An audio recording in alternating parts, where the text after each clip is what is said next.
ಸರ್ಕಾರಿ ಶಾಲೆಯಲ್ಲಿ ಮಕ್ಕಳು ಓದಬೇಕು, ಆ ಪೋಷಕರ ಒಂದು ಹಣದ ದುಂದು ವೆಚ್ಚವನ್ನು ತಗ್ಗಿಸಬೇಕು ಅಂತೇಳಿ ನಾನಾ ಯೋಜನೆಗಳನ್ನು ಕೊಟ್ಟಿದೆ. ಇವತ್ತು ಸರ್ಕಾರಿ ಶಾಲೆಗಳಲ್ಲಿ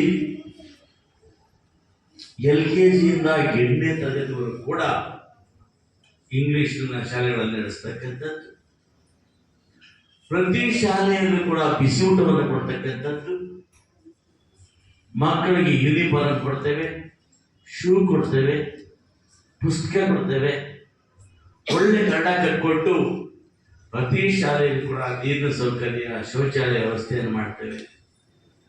ಇದರೊಟ್ಟಿಗೆ ಆ ಸ್ಪೋರ್ಟ್ಸ್ ಮಾಡಲಿಕ್ಕೆ ಕೂಡ ಅವಕಾಶ ಮಾಡಿಕೊಟ್ಟು ನಿಮಗೆ ಆ ಸ್ಪೋರ್ಟ್ಸ್ ಅಲ್ಲಿ ಕೂಡ ಕಲಿಕೆಯಲ್ಲಿ ಆಸಕ್ತಕ್ಕಂಥ ಉತ್ತೇಜನ ಕೊಡ್ತಾ ಇದ್ದೀವಿ. ಇದರೊಟ್ಟಿಗೆ ಸ್ಪೋಕನ್ ಇಂಗ್ಲಿಷ್ ಕೋರ್ಸ್ ಅನ್ನು ಕೂಡ ಯಾವ್ಯಾವ ಮಕ್ಕಳಿಗೆ ಇಂಗ್ಲಿಷ್ ಅನ್ನ ಮಾತಾಡಲಿಕ್ಕೆ ಕಲೀಲಿಕ್ಕೆ ಉತ್ಸಾಹ ಇದೆ ಅವರಿಗೆ ಪ್ರತ್ಯೇಕವಾಗಿ ತರಗತಿಗಳು ನಡೆಸುವಂತ ಕೆಲಸ ಮಾಡ್ತಾ ಇದ್ದೀವಿ. ಕಂಪ್ಯೂಟರ್ ಎಜುಕೇಶನ್ ಕೊಡ್ತಾ ಇದ್ದೀವಿ.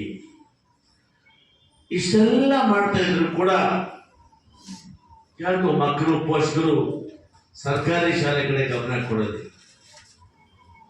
ಹಳ್ಳಿ ಭಾಗದಲ್ಲಿ ಒಂದು ಕೆಟ್ಟ ಆಲೋಚನೆ ಮತ್ತು ಸಂಸ್ಥೆ ಬೆಳೆದುಕೊಂಡಿದೆ. ಅವರೇನು ತಿಳ್ಕೊಂಡಿದ್ದಾರೆ, ಆ ಪೋಷಕರು ನಮ್ಮ ಮಕ್ಕಳು ಟೈ ಹಾಕೊಂಡು ಶೂ ಹಾಕೊಂಡು ಪ್ರೈವೇಟ್ ಸ್ಕೂಲ್ ಬಸ್ಸಲ್ಲಿ ಹೋದ್ರೆ ಬಹಳ ಬುದ್ಧಿವಂತನಾಗ್ತಾರೆ ಅಂತ ಅವ್ರ ಭಾವನೆ.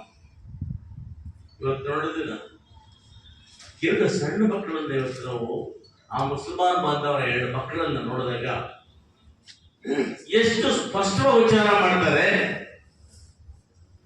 4ನೇ ತರಗತಿ ಮಕ್ಕಳು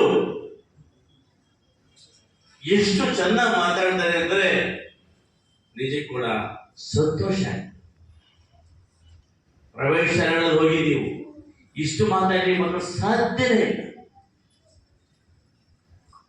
ನಮಗೆ ಇವತ್ತಿನ ಸರ್ಕಾರ ಸೌಲಭ್ಯ ತಗೊಂಡ್ರೆ 45 ವರ್ಷ 50 ವರ್ಷ ಹಿಂದೆ ಹೋಗ್ಬಿಡ್ತೀವಿ ನಾವು. ಯಾಕಂದ್ರೆ ನಾವು ಓದತಕ್ಕ ಸಮಯದಲ್ಲಿ ನಾನು ಕೂಡ ಇದೇ ಶಾಲೆಯಲ್ಲಿ 4ನೇ ತರಗತಿ ಓದತಕ್ಕ ವ್ಯಾಸಂಗ ಮಾಡೋ ವಿದ್ಯಾರ್ಥಿ. ಅಂದಿನ ಸಮಯದಲ್ಲಿ ನಮಗೆ ಸರಿಯಾದ ಕಟ್ಟಡ ಇರಲಿಲ್ಲ,